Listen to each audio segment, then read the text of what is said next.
জুলাই গণঅভ্যুত্থানের পর বদলাতে শুরু করেছে দেশের অনেক কিছু। সেই পরিবর্তনের হাওয়া এবার পৌঁছেছে সরকারি গণমাধ্যমেও।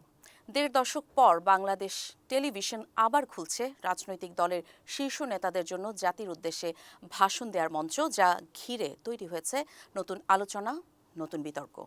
ত্রয়োদশ জাতীয় সংসদ নির্বাচন সামনে রেখে রোববার থেকে বিটিভিতে শুরু হচ্ছে রাজনৈতিক দলের প্রধানদের ভাষণ প্রচার। রাষ্ট্রীয় এই সম্প্রচার মাধ্যম ইতিমধ্যে 4টি দলের 4 জন শীর্ষ নেতার জন্য সময়সূচি নির্ধারণ করেছে।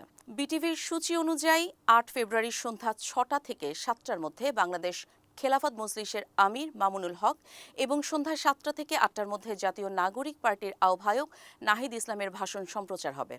পরদিন 9 ফেব্রুয়ারি একই সময়ে জামায়াত ইসলামীর আমির ডক্টর শফিকুর রহমান এবং বিএনপির চেয়ারম্যান তারেক রহমানের ভাষণ প্রচার করা হবে। 2008 সালের পর টানা 3টি জাতীয় নির্বাচনের রাষ্ট্রীয় সম্প্রচার মাধ্যমে এভাবে রাজনৈতিক নেতাদের ভাষণ দেখানো হয়নি। ফলে এবারের উদ্যোগকে অনেকেই দেখছেন ব্যতিক্রমী ও তাৎপর্যপূর্ণ হিসেবে। তবে এই সিদ্ধান্ত ঘিরেই শুরু হয়েছে তীব্র বিতর্ক। বিশেষ করে জাতীয় নাগরিক পার্টির আহ্বায়ক নাহিদ ইসলামের জাতির উদ্দেশ্যে ভাষণ দেওয়ার বিষয়টি নিয়ে প্রশ্ন তুলেছে রাজনৈতিক বিশ্লেষক মহল। বিশ্লেষক জাহিদুর রহমান প্রকাশ্যে প্রশ্ন তুলেছেন, নাহিদ ইসলাম কোন যোগ্যতায় জাতির উদ্দেশ্যে ভাষণ দিচ্ছেন। তিনি অন্তর্বর্তী সরকারের নিরপেক্ষতা নিয়েও প্রশ্ন তুলেছেন। জাতির উদ্দেশ্যে ভাষণ, এটা কি রাজনৈতিক রেওয়াজ নাকি ক্ষমতার প্রতীক?